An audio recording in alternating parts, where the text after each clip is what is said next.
Hey everyone, it's time for a watch collection update. So let's take a look and see what's changed and what has stayed in the collection. Okay, so first up we have my Squale Matic in blue, and this had a great deal of wear last summer. Was on my wrist most days. Fantastic summer watch. I've got it on the Squale Matic bracelet, or Squale bracelet. Really striking dial. The watch in my collection that receives the most attention from others. Really enjoy wearing this watch. It's a bit larger than I would like now. I've gravitated to smaller watches, but just a stunning watch. And so that will be staying in my collection at this stage. So that's the Squale Matic. Second up is my Beta GShock G-Steel. I think last time I mentioned I would be potentially selling this watch. That's still the case. I just haven't got round to doing it. So I expect this one will be sold at some stage. It's a bit too large for me now. As I said, I've grown fonder of slightly smaller watches. I like anything now between 39 and 42 on my 7.5 inch wrist, but I will go larger if something really good comes up. So that's my GShock G-Steel. Next up is my Daivas Vortex.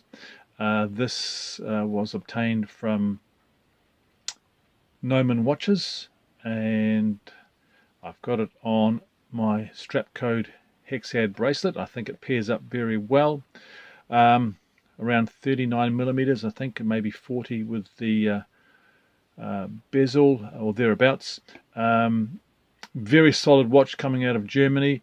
One of the things I'm not overly happy with is the fact it doesn't have minute markers, so setting the time, it does lose accuracy unless you're spot on the 12.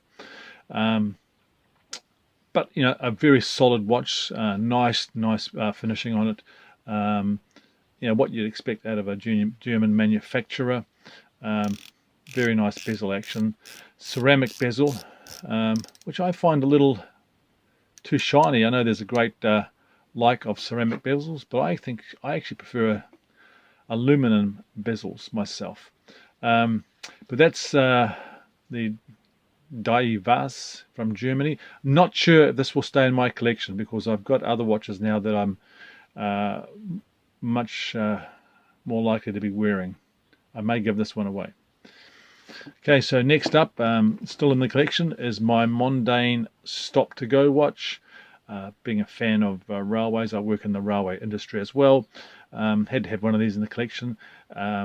This is on the strap it came with, which is not a very nice color, but it pairs very well with other straps, black or brown, tan, and looks cool. So this was, for those that aren't familiar with them, is modeled on the clocks in the Swiss railway network, and as you watch that second hand hit the 12 marker, you will see it pause as they do on Swiss railway clocks. So we'll take a look at that now.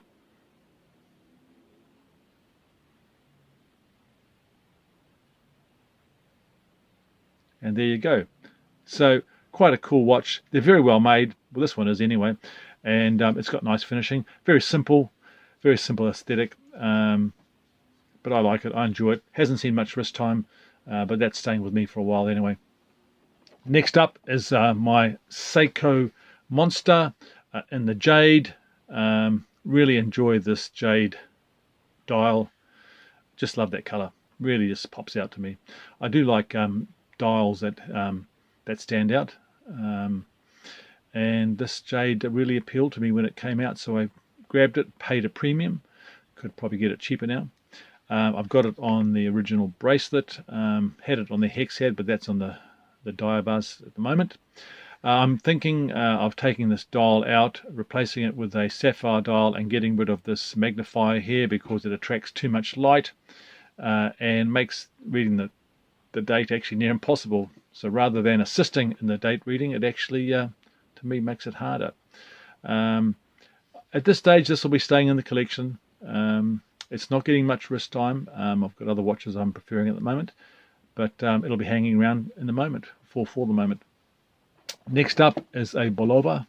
This is their Lunar Pilot, and this one has been seeing quite a bit of wrist time lately, and I have been really enjoying it. I've been warming to this watch. I think maybe at the last watch update I was talking about letting this watch go, but it's growing on me more and more.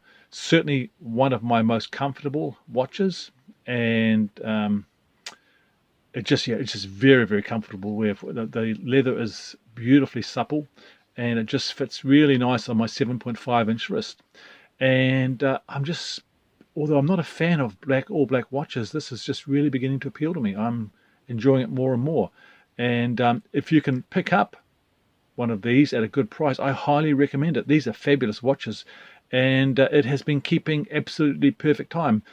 In the year plus I've had it, it has not deviated 1 second. I've had to adjust it once for daylight saving, but it's 0.00 on my watch check app each time I check it. So it's perfect timing. Fantastic. I set my other watches with by this one. If you can get one of these, go for it, guys. It's a really fantastic watch. Quite large. I think it's around 44 millimeters. But in the all black version, it does wear a lot smaller. So that's the Bolova Lunar Pilot. Really liking this watch.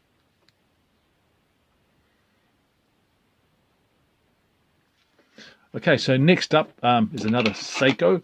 This is my Beta XKX. Needs a lot of work done on it. It's the dial is out of sync. The crown has got poor action. I can't even adjust the hands properly. I bring it out and I'll move the hands and I'll put it back in to screw it in, and sometimes it moves the hands. It's doing it okay now. So it's been modded, but I will get my watchmaker to tidy this one up at some stage, and I think I'll just keep this one for prosperity's sake. That's the Seiko XKX. Next up is a new acquisition. This is from Magretti, which is a New Zealand watchmaker. This is their GMT Moana Pacific, I think it is. I've got this in the bronze or blue ceramic bezel version. It's a very nice watch. I've had it now a couple of months, I think. I've worn it a couple of times. I think it's a very good watch, but I'm not sure if it's me. As I mentioned earlier, I'm gravitating to smaller watches. I think this comes in at 42, which is okay, but it's quite a thick watch. I can't recall the exact dimensions, but as you can see, it's got quite a bit of thickness to it. And yeah, it's a beautiful watch. I'm just not sure if it's me. And so this is probably going to be up for sale very shortly. Comes with this strap and a lovely leather strap, I think it is. But a well-made and attractive watch. And yeah, I enjoyed it the first few times I've worn it, but it's just not something I'm gravitating to. So there we go. That's the Moana Pacific GMT, which will probably be up for sale very shortly. Next up is my trusty Zen 104, which will be staying in my collection. This is just a cracker watch. It runs at about, I don't know, anywhere between +2 and +4 seconds, and just an all-round great watch. So this is probably the perfect size for me. At I think it's 41, and I think the height is around 11 mils. Absolutely perfect, perfect size for my 7.5-inch wrist. That's the size I aim for or look for in watches. And that's the Zen 104. And boys, this is a strap monster. This can handle anything. It's all in all, these are just fabulous watches. So well made, again out of Germany, and just a great looking tool watch. 200 meters, even though it's water resistance, even though it's a pilot's watch. Next up is the Ball Fireman Enterprise. Love this watch, absolutely love it. Man, they're a good deal at the moment on Noman watches. I think they're around $700 US, thereabouts. That is such a good deal. This is such a great watch. The build quality is sensational. The finish is excellent. The bracelet, fits beautifully. It's a really good bracelet. It's keeping about within 3 seconds a day, I think. And crown action is smooth and just flawless. Yeah, I think these Boar watches are so underrated. This is the entry-level Boar watch, but boy, is it a good watch. Fantastic. Can't recommend them highly enough. The tritium tubes just pop out at night. Love this watch. And along with the Bolova is my most comfortable watch in my collection. Just sits perfectly on my wrist. Next up is a relatively recent acquisition.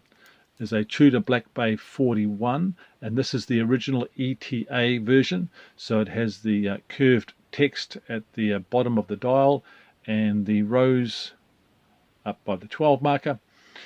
And so the story here is I've been on the waiting list for a Black Bay 58 for probably a year now, and no word on that one. And so I looked at some Black Bay 41s, the newer model, and they had some at very good prices, but they were just a fraction too thick, And then this came up on the used market, and this is thinner by about 1 millimeter or so than the current Black Bay 41, and it came with a bracelet, and it's in fantastic condition. And I just love that curved text and rose, and the fact that the ETA is an easily serviced movement. So I grabbed this and I got it at a very good price, and I'm really pleased I grabbed it because it does wear well on my 7.5 inch wrist, and there is something special about having the first in the series of these Black Bays, the first of the reissue series, and I think this is going to hold its value pretty well. And brilliant bracelet on these things, yeah. And there it is on my 7.5 inch wrist. So I think although I was looking for the Black Bay, a Black 58, this one works really well. So that's my latest acquisition. Well, actually, no, it's not. There's one other acquisition I've got, which is currently with my watchmaker, but I'll update that with you when that comes back from him. And that was another extremely good buy, I think. So yeah, so there you go, guys. That's my watch collection at the moment.